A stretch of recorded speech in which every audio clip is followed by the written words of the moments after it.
Мына бір есепті талдадық, иә? Мына бір есепті талдадық. Мынаны есептің ең оңай жолы 999-ды 1050-ге қоса салу. Кеше кім болды сабақта? Кім болды? Айналдырып әкеп түсіндіре алмай кеткен есеп қой мінекей. Ол былай бөлінеді екен мінекей. Мына жерде былай бөлінеді екен. Мынау бірінші, мынау екінші, мынау үшінші, мынау төртінші болса, бізге екінші мен үшіншінің қосындысы мына екеуінің қосындысына тең болады екен. Бұл жерде P1 қосылған P4 тең болады екен P2 қосылған неге? P3-ке. Осындай ережемен шыға салады. Кеше соңғы жағында айтып едім ғой, екеуін қосылсаңдар есеп жауап шығады деп. Так, мынаны шығардық, бұның ережесін түсіндірдім. Мынаны түсіндірдім. Бұл Рональдоға байланысты мен тағы да бір есеп көріп қалдым біреулерден. Тағы да бір есеп көріп қалдым да. Сол жерде бірақ есептің мағынасы басқаша беріпті. Рональдо пенальтиден деп беріпті. Пенальтиден Рональдоның гол сағылуы 0,9 болса, ана екеуінің сала алмай қалуы қанша болады деп сұрақ берген екен ғой. Сол кезде мен ол кезде сендерге тек қана екеуінің салынмай қалуын көрсетіп едім, иә? Кімнің есінде? 0,2-ке көбейтемін 0,3-ті, сонда 0,06 деп. Егер Рональдоны да осы жерге қосып жіберетін болсақ, ол гол салса, демек мынаны көбейтіп жіберу керек. Сонда 0,054 деген жауап шығады. Түсінікті ма? Алдағы уақытта келіп жатса. Так, мына туралы айттық, кейін есебінде жібердім. TikTokқа да сақ қойдым, қарасаңдар болады. Мына туралы айттық, бұл жерде 50-га екен, 20 емес. Мына туралы айттық, пойыз туралы айттық, кубты айттық, алма туралы айттық, кітап бетін айттық, мандаринді айттық, и мынау қағазды айттық, и осы жерде тоқтадық. Дайынбыз ба? Кеттік. Жеңіл көлік Алматыдан Таразға 4 сағатта жетеді. Жылдамдығын 50 км/сағатқа арттырса, онда 3 сағатта жетеді. Егер ол 50 км/сағат жылдамдықпен жүрсе, қанша сағатта жетеді дейді. Демек, бізде S жол. Демек, Тараздан Алматыға дейін бір-ақ жол. Түсінікті ма? S баратын жолының барлығы бір. Енді бізде жылдамдық белгісіз V-ны бөлетін болсақ, сонда 4 сағатта жетеді. Бұл қай формуламен шықты? Т тең S бөлінген V деген формуламен. Одан кейін, екіншісі, S сол баяғы жол, бірақ жылдамдыққа қанша қосылды менде? 50 қосылды. Сонда қаншамен жетеді екен? 3-пен жетеді екен. Енді мына жерден біз S-ті табатын болсақ, онда бұл 4V-ға тең. Түсінікті ма? Ал мына жерден S-ті табатын болсақ, ол нешеге тең? 3 көбейтілген V плюс нешеге тең болады? 50-ге. Кім 3 жерге дейін түсінді? Түсіндім. Тамаша. Мына екеуінің жүретін жолы бірдей. Демек, 4V тең болады неге? 3 жақшаның ішінде 3V қосылған нешеге? 50-ге. Дұрыс сызылмай қалды деймін. Сонда 4V тең болады 3V плюс 150-ге. Сонымен V-ларды топтап жіберетін болсам, 4V азайтылған 3V тең болады 150-ге. Сонда V дегеніміз қаншаға тең болады екен? 150 км/сағатқа. Түсінікті ма? V дегеніміз 150 км/сағат. Ал енді маған нені табу керек? Жолды табу керек. Солай болатын болса, жолды табатын болса, мына бір формула қоямыз. S тең 4 көбейтілген 150. Сонда S тең қанша километр екен? 600 км. Яғни Тараз бен Алматының арасы неше шақырым екен? 600 шақырым екен. Түсінікті ма? Енді оны 50 км/сағат жылдамдықпен жүріп өтсе неше сағатта жетеді дейді. Т тең 600-ді бөледі екенмін 50-ге. Сонда Т тең болады неше сағат?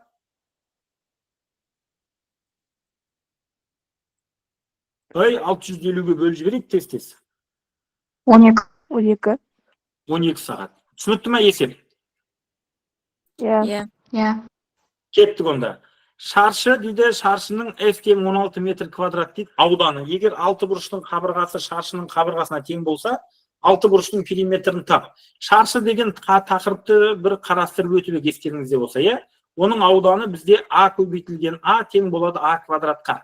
Демек, 16 тең болса А квадратқа, сонда А тең болады нешеге? 4-ке, иә? Енді бізде 6 бұрыш деді ғой. 6 бұрышты тарс етіп жіберсек, каждый 4 болса, периметр барлығының қосындысы. Демек, 6 көбейту 4 қанша болады екен? 24 болады екен. Арғарай кеттік. Матаның ұзындығы 18 метр, ал ені 0,75. Матадан 15 қаптама шығады. Егер ені 1,2, матадан 22 қаптама шығатын болса, мата енің ұзындығы қанша болады? Матаның ұзындығы қанша болады? Қате кетіп қалды мына жерде. Демек, алдымен S ауданды табамыз. 18-ді көбейтем 0,75-ке. Қанша болады, кім айтады? Qancha bo'ladi? Kim aytadi? 13,5. Qancha? 13,5. 13,5. Demek осы берілген 13,5 деген санды бөліп жіберем 15 қаптамаға. Әр біреуіне нешеуден кеткенін табуым керек қой. Қанша болады сонда? 0,9. 0,9. Bir қаптамаға 0,9 кетеді деген сөз да. Сонда 22-ні 0,9-ға көбейтіп жіберсем, қанша болады? 19,8. 19,8. Яғни матаның ауданы екен да. Енді осы 19,8-ді бөліп жіберсем 1,2-ге қанша болады? 16,15. 16,15. 8 деген не? А? 18 көбейтілген 0,75 деп тұр ғой, ол не? Аудан, матаның ауданы. Ұзындығы мен енін көбейтшедім. Мата ұзындығы 18, бұлай қарап 0,75 та, сонда матаның ауданы да, и соны бөліктерге қиып алып біз қаптама жасаймыз ғой. Ағай, 22-ні неге 0,9-ға көбейттіңіз? Сол жер түсінбей қалдым. Өйткені бір қаптамаға кететін матаның ауданы 0,9 екен да. Енді мен 22 қаптамаға неше үштік кетеді деп ойладым да. Бір қаптама жасау үшін 0,9 керек. Демек 22 қаптама жасау үшін неше үштік керек? Неше метр керек деп матады мен таптым да. Матаның ауданын таптым. Ай, түсінікті енді. Так, мынау қанша деді? 16 бүтін, и соңына дейін жетпей қалдық. 16 бүтін? 15. 16,15. Түсінікті ма? Ай, осыны алдындағы есепке қойсын, скрин жасап алайыншы. От, жарықтық, мінеке. Мынау ма? Иә, осы, рахмет. Тамаша. Кеттік. Келесі матаны айттық. Қараңыздар, осы мата туралы есептің екі түрлі варианты бар екен. Тағы да осындай есеп келіп жатса, тура осы тәсілді қолданасыңдар, жақсы ма? Кеттік. Самат Қазақстаннан ақшқа бару үшін 1,350,000 теңге ақшасын долларға ауыстырды. Ол кезде 1 доллар 450 теңге болатын. 2 айда ақшта 2500 доллар жұмсады да, қайта оралғанда 1 доллар 460 теңге оқапты. Қазір 500 бірдеңе теңге қойып, сонда Саматта қанша теңге артып қалды дейді. Демек, біз білеміз бе долларды теңгеге айналдыру, теңгені долларға айналдыруды? Иә. Молодец, 1,350,000 деп сразу жаза салайын осы жерге, иә? Оны бөліп жіберем нешеге? 450-ге. Тең қанша болады?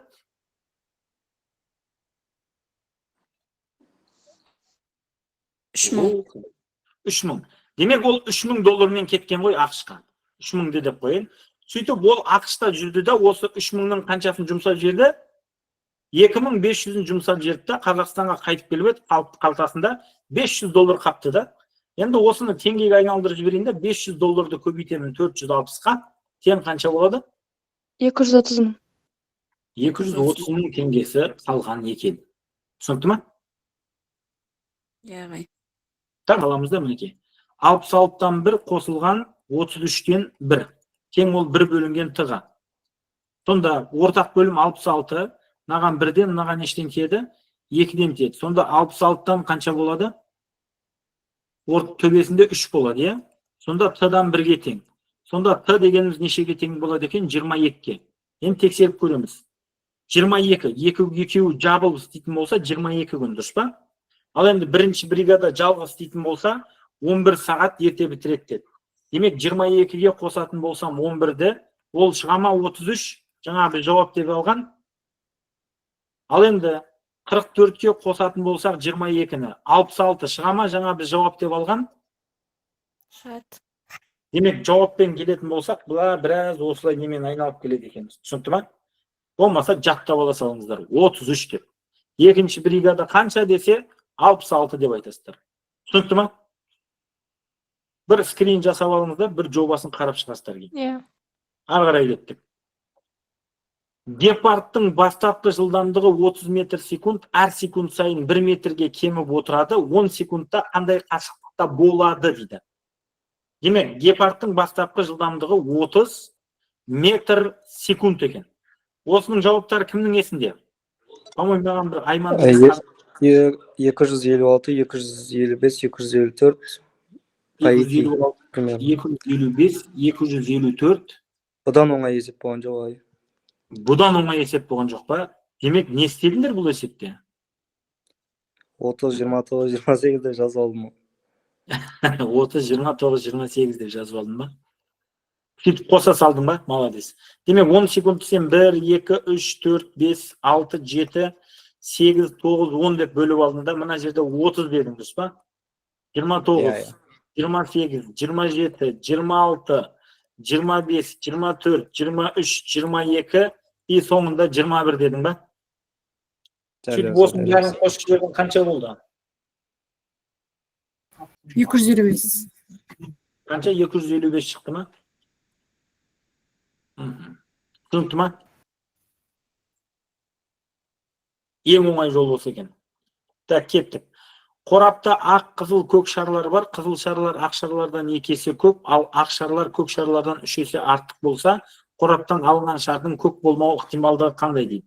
Демек қараңыздар, ақ деп жазып қояйын, көк деп жазып қояйын, и және қандай шар бар еді менде? Ақ, қызыл, көк. Қызыл деген шар бар екен, е? Міндетті түрде. Демек ақ шар менде белгісіз ғой, x. Мұқият болыңыздар. Қызыл шар ақ шардан 2 есе көп дейді. Демек ол 2x деген сөз. Ал ақ шар көк шардан 3 есе артық дейді. Бұл жерде дұрыс келмей қалды деймін. Ақ шардан көк шар 3 есе артық. Демек ақ шардан көк шардан 3 есе артық па? Мына жерде есеп дұрыс келмей қалды деймін. Ал ақ шар көк шардан 3 есе артық. Ақ шар көк шардан 3 есе артық. Ағай, қызыл шар ақ шардан 2 есе артық қой. Қызыл 2x болмайды. Қызыл, тұрады қазір. Қызыл, так, ақ, көк. Төлемді бастан. Ақ шар көк шардан 3 есе артық. Сонда көк шарды мен x десем, ақ шарды 3x деймін ба? Қызыл шар ақ шардан 2 есе артық. Вот, мінеке, 6x болады екен мұнда. Түсінікті ма? Түсінікті ма? Бұл жерде сөйлемді кері қарай орындайтын болсақ, есеп нақтырақ түсінікті болады екен да. Мен ақ шарды x деп емес, көк шарды алады екен да x деп. Сонда қораптан алынған шардың көк болмау ықтималдығы дейді. Сонда қараңыздар, бізде А оқиғасының ықтималдығы жалпы n бөлінген неге тең? N-ге тең ғой. Енді n-ді табатын болсам, 6x қосылған 3x қосылған неше x болады? X болады. Сонда n деп отқанымыз неше x-ке тең? 10x-ке тең. Жазып қояйын. n дегеніміз 10x-ке тең екен. Ал енді көк болмау ықтималдығы дейді. Демек, көктен басқа шарлар 3x қосылған 6x. Сонда неше x болады бізде? 9x болады, е? Сонда x пен x-ті қысқартып жіберсек, сонда оның ықтималдығы 0,9-ға тең екен. Түсінікті ма? Түсінікті ма? Тамаша, ары қарай кеттік. Мынандай бір есеп келді дейді. 26-ның квадраты минус қанша дейді? 676 дейді, азайту. Енді мынау қатты қиын емес шығар. Сонда да бір шетке қойып қоя салдым. 26-ның квадратын таба аламыз ба? Айтып жіберіңдер бар ма? 676 болады, дұрыс па? Азайту 676 тең болады нешеге? 0-ге. Ағай, алдыңғыны қойсаңыз, алдыңғы есеп. Алдыңғы есепті мінеке. Скринда бар. Скринда бар.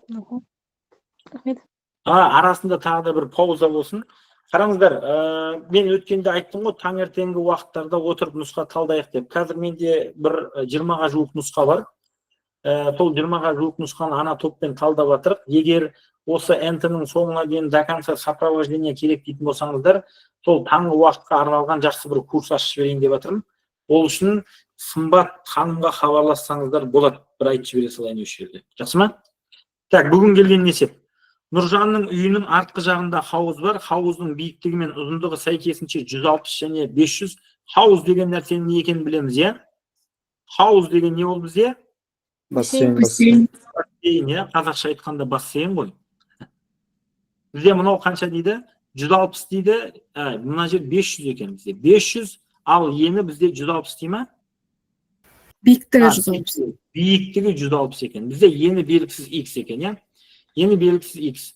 Егер Нұржан хауызға өлшемі 20-да 20 болатын 1015 кафел жапсырған болса, хауыз енін есептеңіз дейді.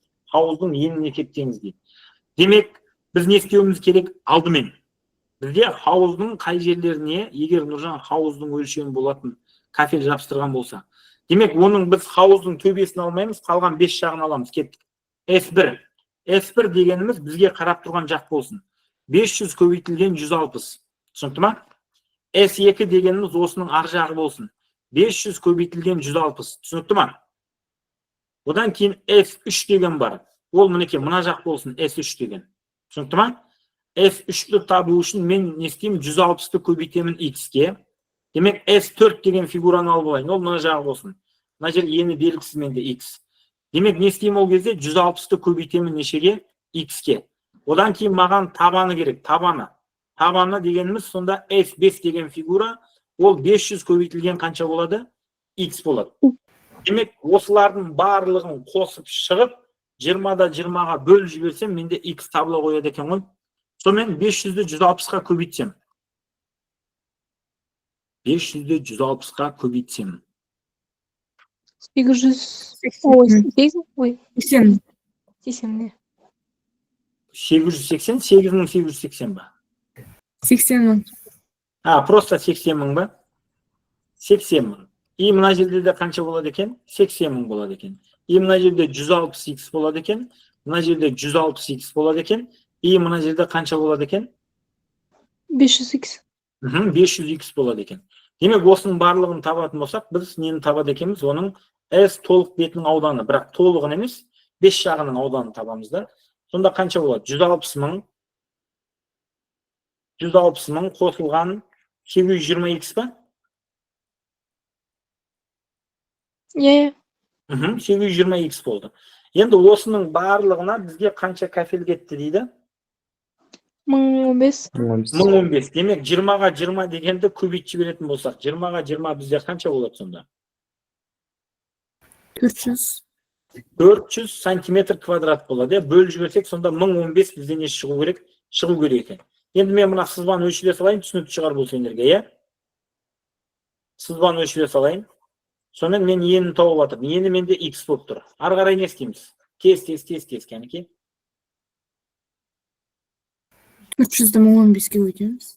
Вот, молодец. 1015-ті көбейтіп жібереміз 400-ге. Тең болады 160 мың қосылған 720x. Сонда 1015-ті 400-ге көбейтіп жіберсек? 406 мың. Қанша? 406 мың. Просто 406 мың ба? 406 мың минус 160 мың тең болады 720x-ке. Азайтып тастасақ қанша болады? 246 мың. 246 мың дейді. Тамаша. Бөліп жібереміз 720-ға, сонда бізде x ені шыға қалады екен ғой. 300 болды. 330 шықты ма? 300 просто. Просто 300 шықты ма? Онда бізде бассейннің ені қанша екен? Просто 300 сантиметр екен. Түсінікті ма? Иә. Бүгін келген есептер ертең келетін оқушыларға может кеп қалатын шығар. Дәл осы есепті осы нұсқа басталды ғой. Өткен аптада біз бір талдау жүргіздік қой. Сол кезде естеріңізде болса 1015 кафел кететін, сол егер кафелдің құны 150 теңгеден болса, общий қанша кетеді деген бір есеп шығарып берген. Естеріңде ме? Демек, бұл сол есептің екінші бір түрі ғой. Бұл жерде енді 1015 кафел кетті, и ары қарай шығарды. Мынау бүгін келген есеп. Айнұр кондитерлік фирмадан 14 жасауға тапсырыс берді. Бір торттың салмағы 0,9 килограмм. Айнұр ең тиімді тапсырысты қандай бағада алатын алыңыздар дейді, табыңыздар дейді. Бірақ бұл есепті өзгертіп жіберді. Мынау жеткізу құны болмақ бұл жерде. Біз енді осыны жеткізу құнымен шығарайық, себебі ертең сіздерде жеткізу құнымен кеп қалуы мүмкін. Түсінікті ма? Демек, 100 граммы үшін 450 теңге. Калькулятор алып дайындалып отырыңыздар. Маған 0,9 килограммнан керек. Демек, 14 керек. Демек, 0,9 килограмм деген сөз 900 грамм. Түсінікті ма? 900-ді 10-ға көбейтетін болсам қанша болады? 9000 бола ма? И оны бөліп жіберем 100-ге. Қанша болады сонда? 90. Яғни 90 бөліктен тұрады. 450 90-ға көбейтем ба? Мен бірдеңені қате істеп жатырмын ба? 0,9 килограмм 900 грамм деп алмаймыз. 0,9 килограммды 900 грамм деп алдым. Неге? 90 қайдан шықты? Вот 90-ды қайдан алдым мен? А неге біз 10-ға қойдық сразу? 0,9 дегенде ма? 90 бола ма сол кезде? Қара, 0,9 килограмм деген сөз, ол 900 грамм деген сөз, да? 900 граммнан енді 14 болатын болса, 14 алуың керек, да? 900 граммдық торттан 14 алуың керек. Сонда ол қанша грамм болады общий? 9000. 9000 болады. Енді оның әр 100 граммына өлшенеді екен да баға. Сонда мен оны 100-ге бөлуім керек қой. Сонда 10 тортым 90 бөліктен тұрады да. Түсінікті ма? Демек 450-ді 90-ға көбейтіп жіберсем қанша болады? 40.500. 40.500 болады екен. Тамаша. Енді плюс бір безендіру құны бір дана үшін 200 теңге. И плюс бұған қанша теңге қосылады сонда? 2000 теңге қосылады. Сонда 42.500 бола ма? Иә. И плюс бұған доставка жеткізіп беру керек 900-ді. Сонда қанша болады?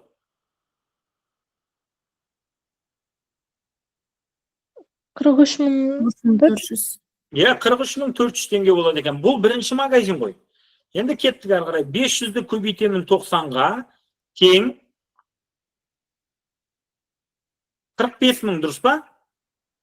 Болды, оны есептемесем де болады екен. Кеттік ары қарай. Өйткені 43.000-нан көбейіп кетті ол. Маған арғаны керек. 400-ді көбейтемін 90-ға қанша болады? 36 мың. 36.000. Енді оған қосамын 4000-ді, солай ма? Өйткені 14-ға 400-ден 4000 болады. Сонда менде 40.000 теңге болды. И оған қосамын жеткізу құнын плюс 1000 теңгені. Сонда общий қанша мың теңге болады екен? 41.000 теңге болады екен. Білесі. Мына жерде не дейді? Мына жерде 20 деген санау деймін. 20 деп тұрған шығар. И мына жер 30 деп тұрау деймін.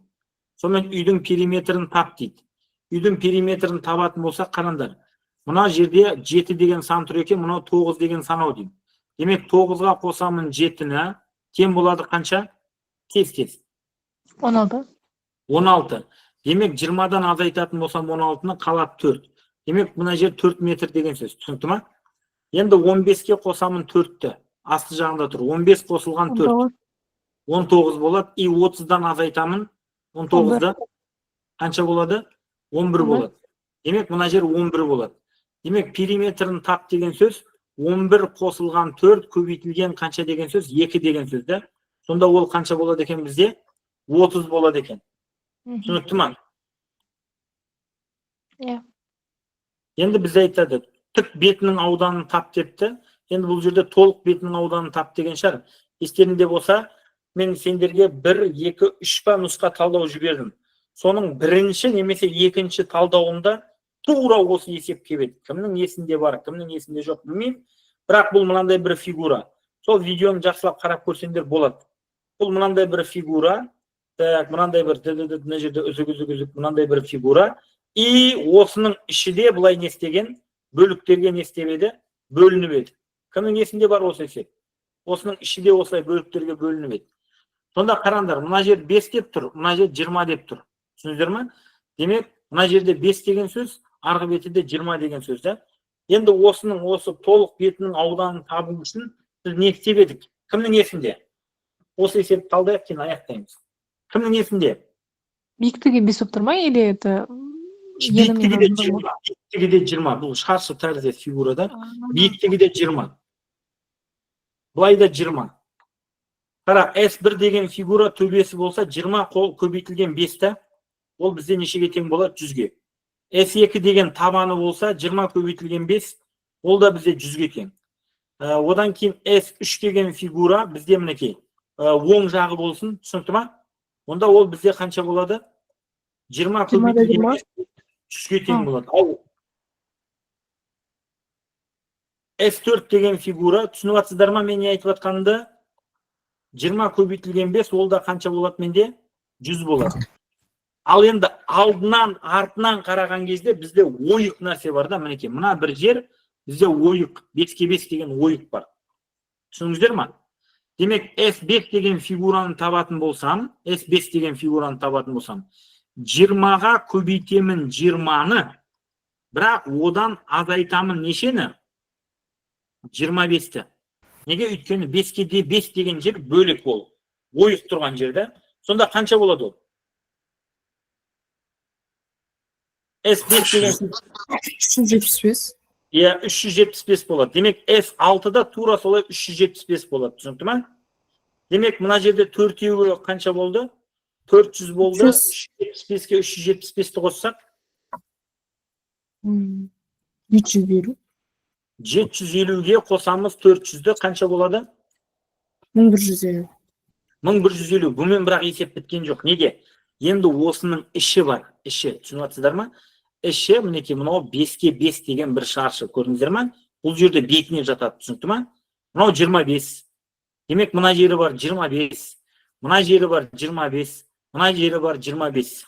Демек 4-25-ті қоссақ қанша болады? 100. 1150-ді қосып жібереміз 100 екен ғой. Сонда бізде 1200 қанша болады? Ойда көбейіп кетті деп. 1250 болады екен. Түсінікті ма? Анау S1, S2-лер түсінбей қалдым. S1, S2 деген ол бізде фигуралар. Қандай фигуралар қара? Бірінші S1 деп отқанымыз мынау төбесінің ауданы, мына жердің ауданы. Түсінікті ма? S2 деп отқанымыз ол астының ауданы, мынаның ауданы. S3 деп отқанымыз мынау оң жақтан келген аудан. S4 деп отқанымыз сол жақтан келген аудан. Яғни 20-ға 5-ті көбейттім, мына жерде 20-ға 5-ті көбейттім, мына жақта да 20-ға 5-ті көбейттім. Түсінікті ма? Айналдыра. Ал енді алды мен арты болған кезде уже ол S5 пен S6. Бірақ ода ойық бар ғой. Сондықтан да мен 20-ны 20-ға көбейтіп, одан 25-ті азайтып тастадым. Өйткені мына ойықтың маған ауданы керек емес деген сөз. Егер естеріңізде болса, біз мынандай бір фигураның үстінде, осындай бір фигураның үстінде, тағы да бір осындай бір фигураны қарастырып едік қой.